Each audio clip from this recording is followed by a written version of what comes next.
episode of Master's Class here. So let's continue on with World War II. So at the outset of World War II, from the German perspective, if we can pull up this map here so we can kind of see this badly, I'll blow this up a little bit. So I just want us to check out Germany really quick here. So if we can, there we go. So what's going to wind up happening is Germany is going to start to grow quite drastically in the late 30s, from 1938, 39, and then going into 40. We're basically full-blown into World War II by 1940, 1941, depending on what your definition of full-blown World War is. But for everybody in Europe, the war is quite real by 1939. So we can see, as things sort of play out, we have Germany. They are going to make demands. What they want to do, as you can see, Germany is kind of all cut up without any real altercations. Hitler is going to use this policy that's being played mostly by the English and the French, known as appeasement. So they're going to appease Hitler. He says he wants Lebensraum, living space, living room for the German people who have been sort of cut up by the new territorial boundaries that were drawn up by the Treaty of Versailles post-World War I. So we can kind of see that because here's part of Germany right here, and then it's kind of separated by Poland in what's known as the Danzig corridor right here. That's going to be a big issue when we get to Poland. Poland, of course, being kind of a creation, the new boundaries and territories outside after in the aftermath of World War I. So at first, he's going to claim a bit of territory to the west of Germany, known as the Rhineland. So that's going to expand some German territory. And he says all he's doing is just, these are the things that the German people in this territory want. And so England, France, they kind of go along with that. Then he's going to move down, into Austria. And he's going to actually have some Nazi officers get into the Austrian government and basically intimidate, kill if they have to, blackmail, and eventually bully their way into the highest positions of authority in the Austrian government, and then claims that the Austrian people, through their representatives in the government, want to be united with Germany. So Austria gets absorbed into Germany so the German peoples of Austria can be united. This is kind of a violation, as they've already militarized and they've marched their troops into Austria, but there's no fighting. Again, England and France turn a blind eye to it. They're like, okay, well, I guess that's still, they're Germans, so sure. Then we get into Czechoslovakia. This is going to become, as you can see here, an independent, puppet state. What winds up happening with Slovakia is that Hitler comes right on in, and he's going to take East Slovakia, what he knows as the Sudetenland. This is where there's a good portion of German peoples.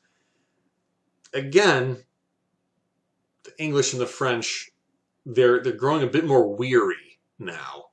But Neville Chamberlain, at the time Prime Minister of England, says that they've come to an understanding, an agreement. If they choose to no longer seize any more territory, we will have peace in our time. He's going to meet with Adolf Hitler and Benito Mussolini from Italy, their fascist dictator, and they sign this agreement. And everything's going to be just fine, except it's not. Hitler, of course, at this point thinks that the English and the French are quite weak and they're willing to do anything to avoid war. So he is going to go ahead and take over the rest of Czechoslovakia quite bloodlessly, and then sets his sights on Poland. Now, Poland, as you can see, is a sizable bit of territory. Now, to do this, to annex Poland properly, he's going to come into a problem with the Soviet Union, with Joseph Stalin. Well, this is where there's a sort of a genius masterstroke as far as realpolitik goes.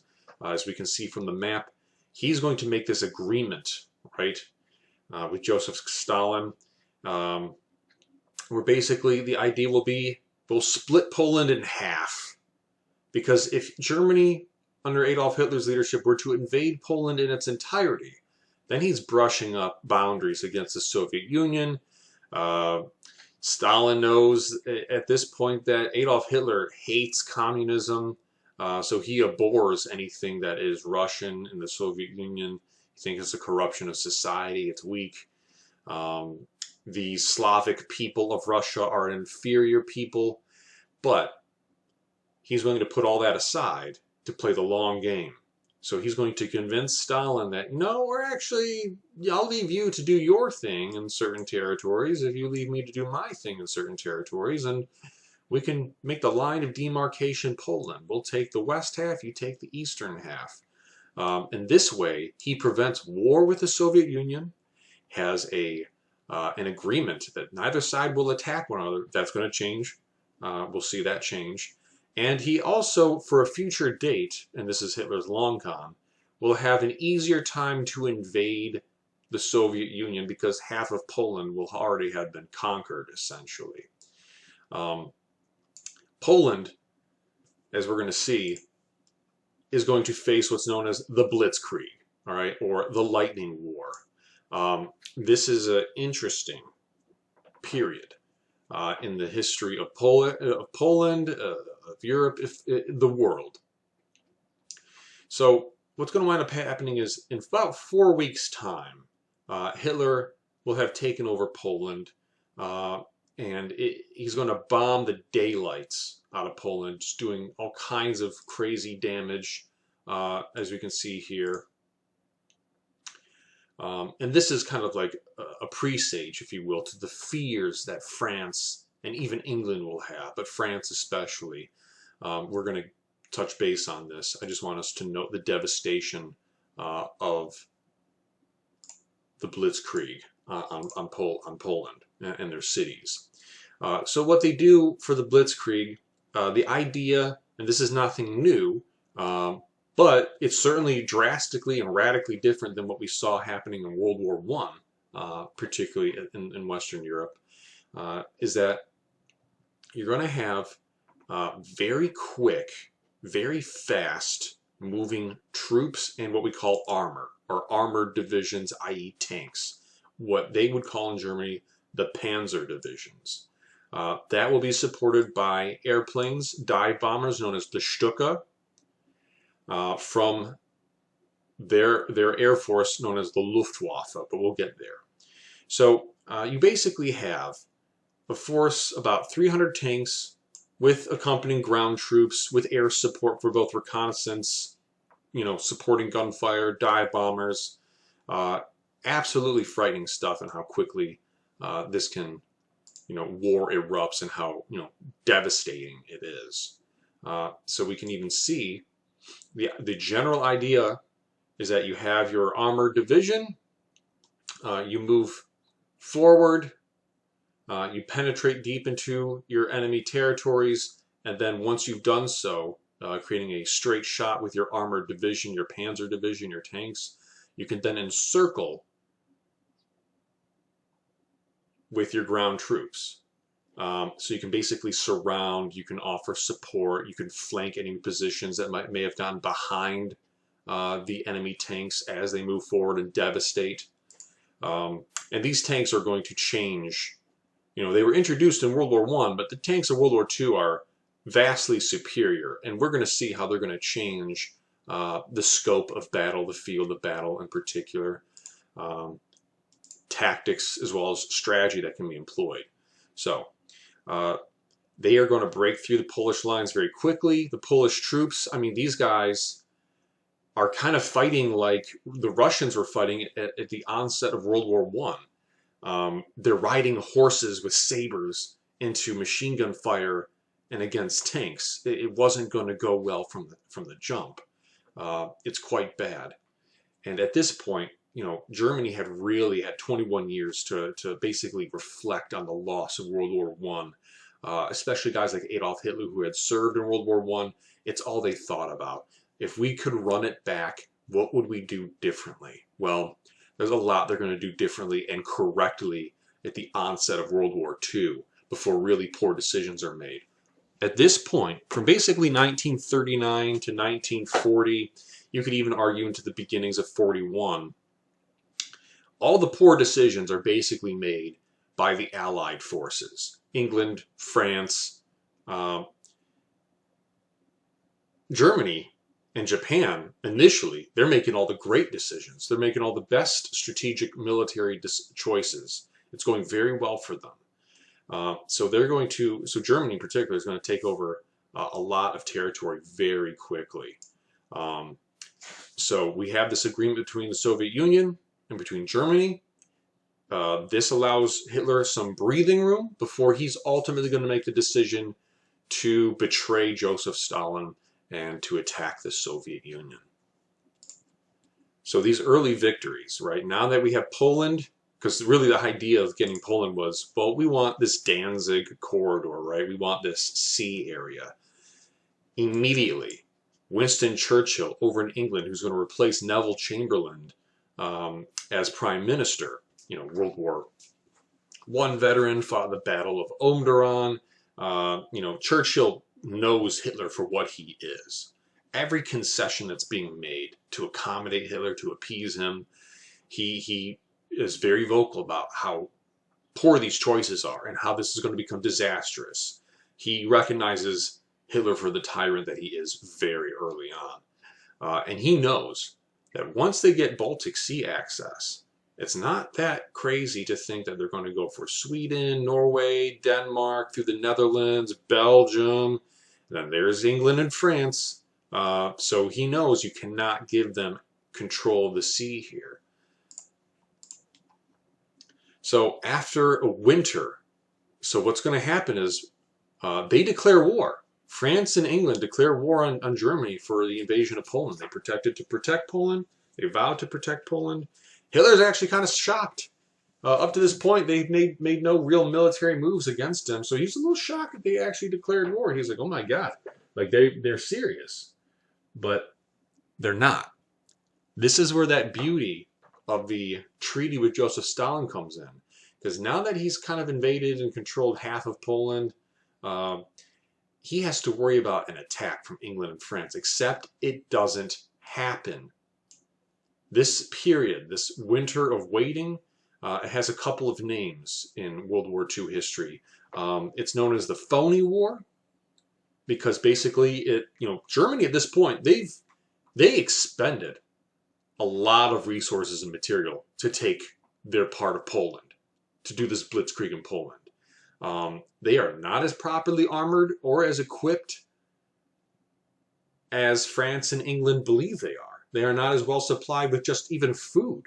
I mean, if they were to attack, right after the taking and seizing of their portion of Western Poland, this would be the time. Hitler has some serious concern here. But they don't. England and France engage in a phony war, or what's also called the sitzkrieg instead of the Blitzkrieg. Instead of the lightning war, you have the sitting war. Nothing is done. And in this period of time, up until April, on 1940, you can see quite a chunk of time has gone by from September 28th, 39 to April 9th, 1940. This gives Germany the time to properly take control of their portion of Poland, to rearm, to resupply, to get foodstuffs, to put the Polish people to work as laborers and to take, control of their resources. And of course, we think of tanks and we think of airplanes, we think of, motor vehicles. But the reality is there's a lot of horses that the Polish have that the Germans could use. And in this early stage of the war, it's really going to be through horsepower, literal horsepower, that goods and men are transported around the field of battle.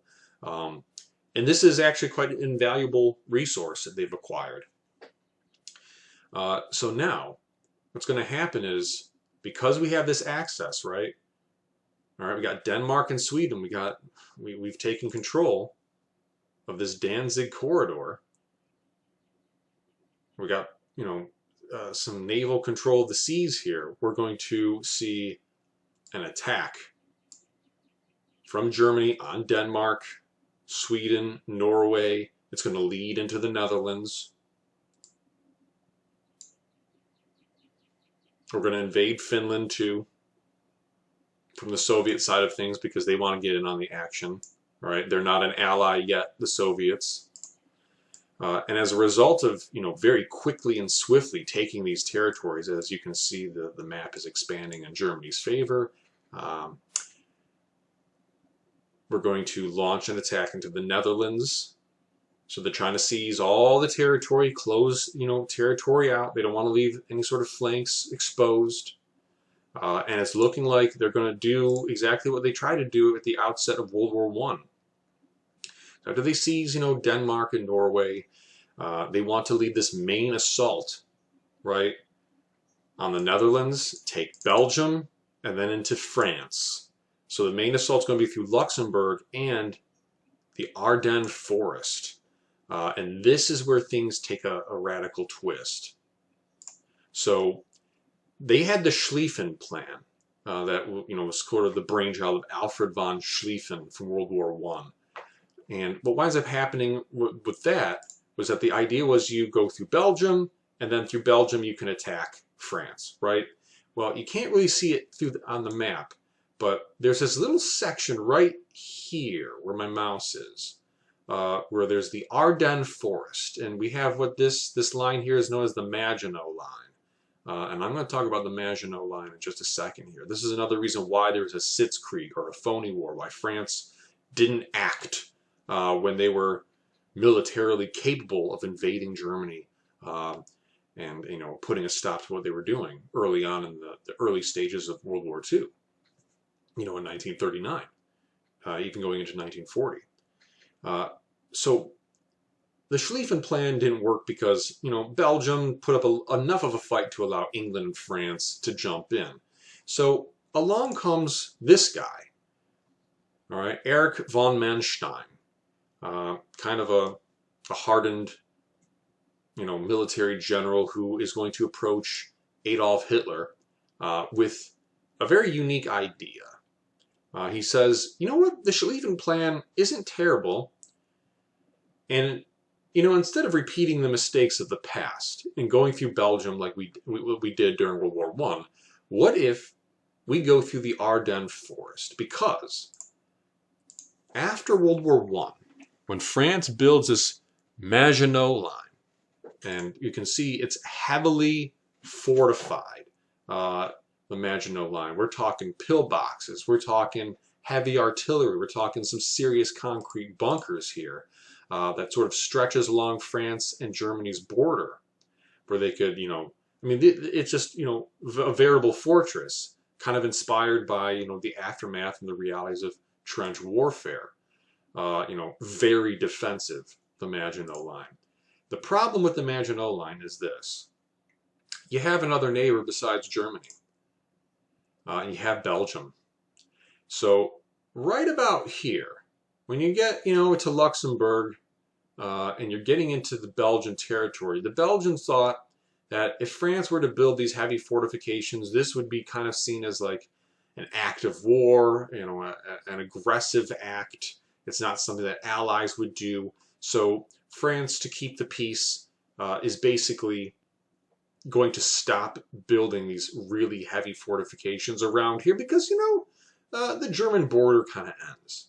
So what Erich von Manstein decides to do, what he convinces Hitler to do,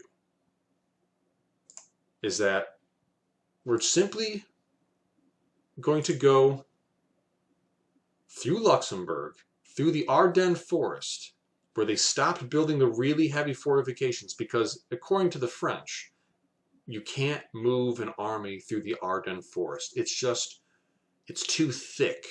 There's too many trees. The trees are thick. It's going to make moving things like, tanks, let alone soldiers, through them almost impossible. And we would see it coming a mile away. Well, they don't. They don't see it coming a mile away because they don't think it's something that the Germans would do. And because they don't think it's something the Germans would do, they are going to send in paratroopers and light forces into Belgium to confuse them to committing troops up here, while the main German army of the Wehrmacht is going to take their panzer divisions, their tanks, and blast through Luxembourg, through the Ardennes forest, and their soldiers are going to very quickly invade France as well as Belgium. And they're going to have, it's going to be a snap taking the Netherlands too, as they make their way through this Maginot Line, right? So all the heavy concrete, the steel fortifications, the heavy artillery, it basically comes for naught as the Germans just blow right through this heavily defensive position. And the reason why they built it that way is because they had engaged in trench warfare in World War I. So in the minds of the French, this is how one fights war. You dig in, and you just dig in. Well, now that they've blown through this heavy fortification, all those resources, all they committed to it, goes for naught.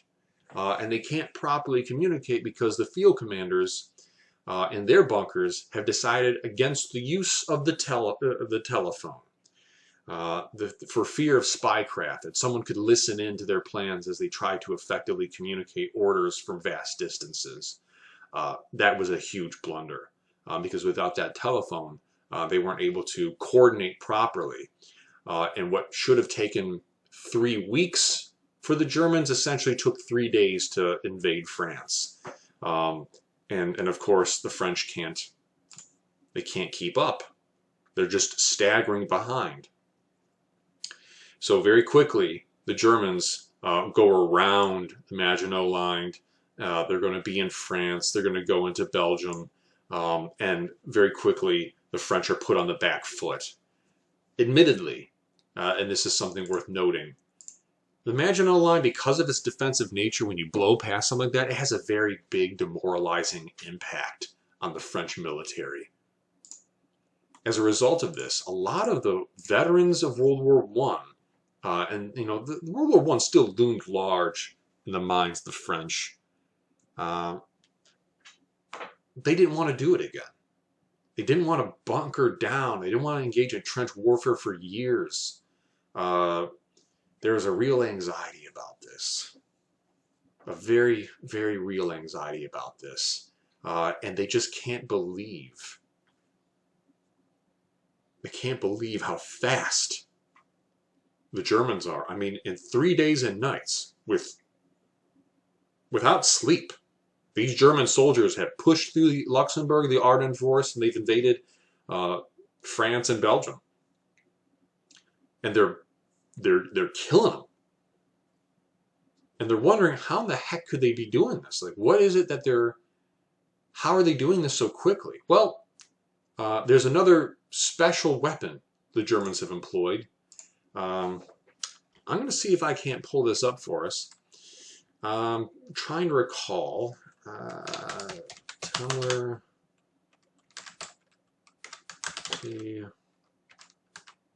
There it is, yes. So in Germany, there is a pharmacy known as the Temmler Company, and in 1938, they have synthesized a drug they called Pervitin, which was available to the common German. It was an over-the-counter drug, and Pervitin is a methamphetamine. What we know today is basically crystal meth. And this is like I said, an over-the-counter public drug that if you want an extra pep in your step, if you're feeling depressed or down or just incapable of taking on the challenges of the day, well, pop some Pervitin, and it'll give you some zip. And it sure did. Beat the daylights out of coffee. So basically, these German soldiers are on meth. And it was a great way for the German soldiers to combat depression, anxiety, obviously the nerves one would have going into war, not wanting to be there. Well, all of a sudden they start to feel superhuman. They start to feel that they can do anything, that they can, as they're tired and exhausted, they keep pushing on because speed, both literally and metaphorically, is their ally. They are on a real roll here. So they do appear quite superhuman to the French. And even to the British, as they're getting reports from France of how quickly the Germans have pushed in. So at this point, Germany has effectively invaded the Netherlands, Belgium, and the vast portion of France. We're going to talk about Paris and Vichy, France, momentarily here. So England is going to lend aid at Dunkirk to help bolster some of the troops in the Netherlands and Belgium, but particularly the French. This will ultimately end in disaster, though. So what winds up happening is that, once again, the Germans, they're just on a major roll. And they are getting, and this is where, at Dunkirk, we're going to see Hermann Göring. He is going to convince Adolf Hitler, and Hermann Göring is one of the top Nazi elites in the high command that answers directly to Adolf Hitler. He was an ace pilot in World War I, and as a result, he is going to be put in charge of the Luftwaffe, the German Air Force. And he says to Hitler that this is where we can really end the war, at Dunkirk, with the Luftwaffe. The French are basically on the backpedaling. In the northern half of France, they're backpedaling outside of Paris. The British come over to lend aid at Dunkirk.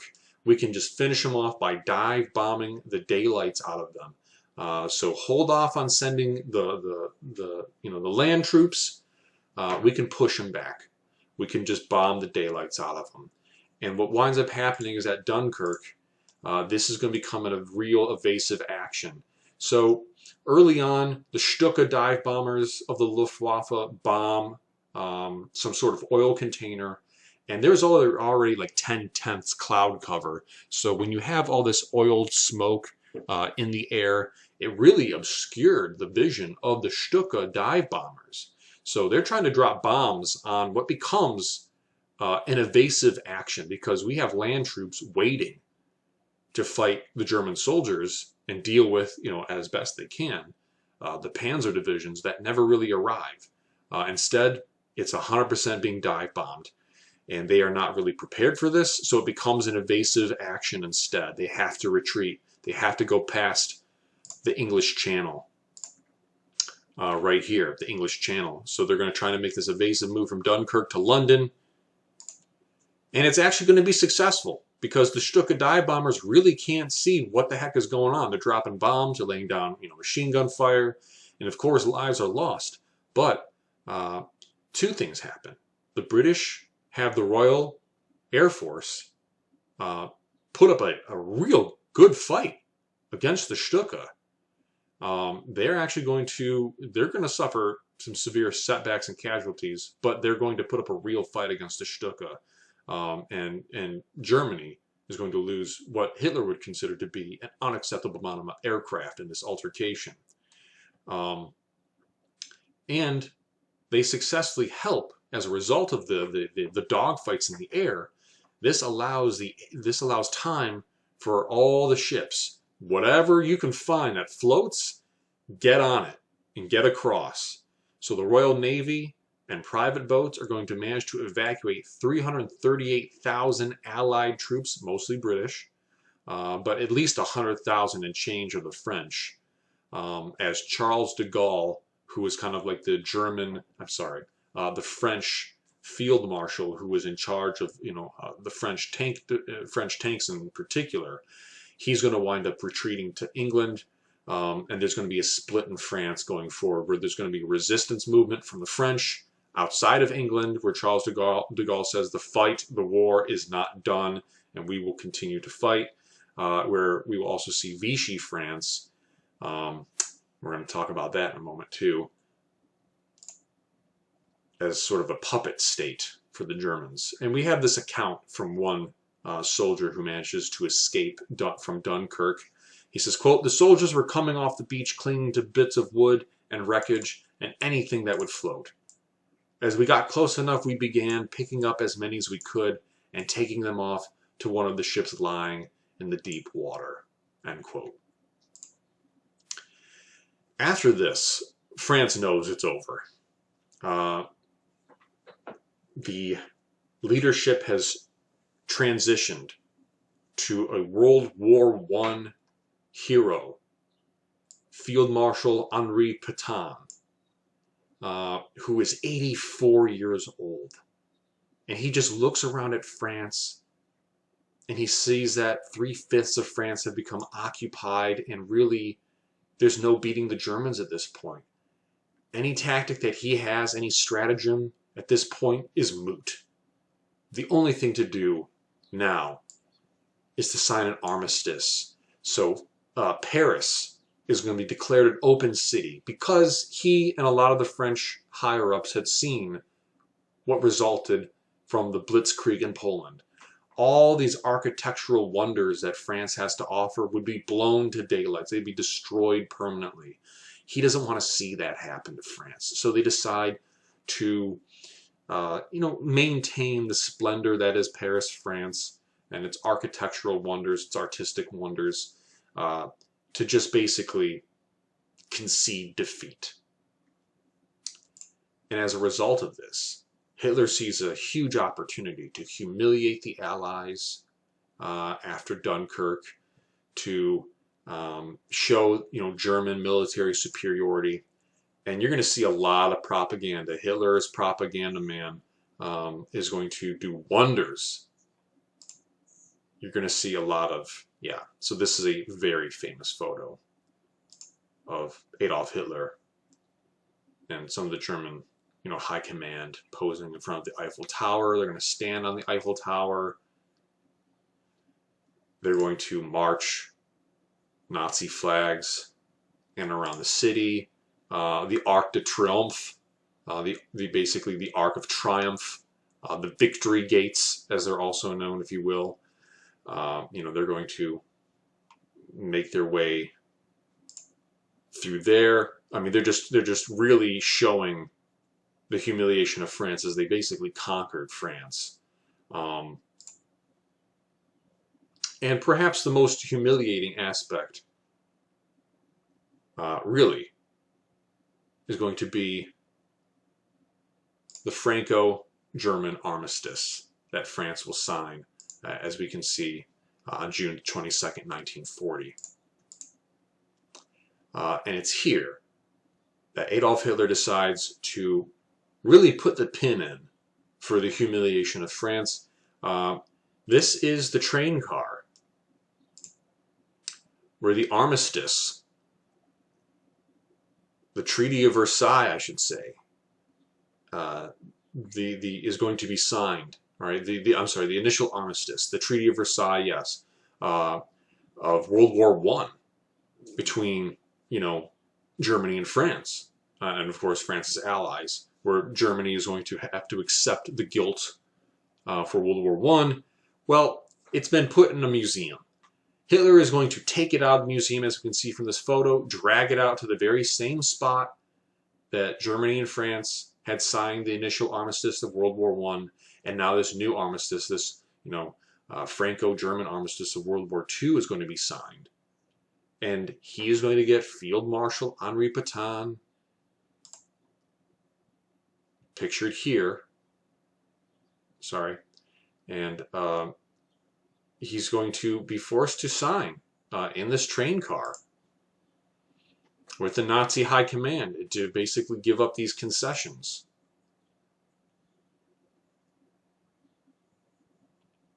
And France is effectively, officially, on paper, out of the war. Like I said, meanwhile, Charles de Gaulle is going to continue on the resistance movement fight from England.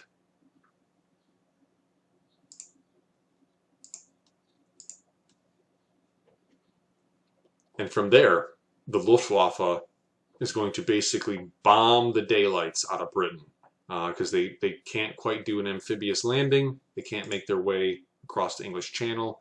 They're going to bomb military centers at first, and then they're going to move on to civilian, civilian warfare as a means to sort of demoralize the British, to see if they can knock them out of the war effort, to kill their resolve. But the resolve after Dunkirk is actually only heightened with the leadership of Winston Churchill, who is constantly encouraging the masses via mass media with the radio. And the United States, at this point, remains neutral, remains isolated, still dealing with the Great Depression, but eventually will start to supply food, ships, planes, and weapons to Britain as Roosevelt sees Hitler for who he is, and decides that, well, there's a way for the U.S. economy to maybe make something of a recovery by supplying the British during this war effort, and also to support them because he knows if Britain falls and France falls, what's the likelihood that Germany won't turn its eyes to the United States of America? And that'll do it for us this session. Take it easy, folks. We'll see you all next time.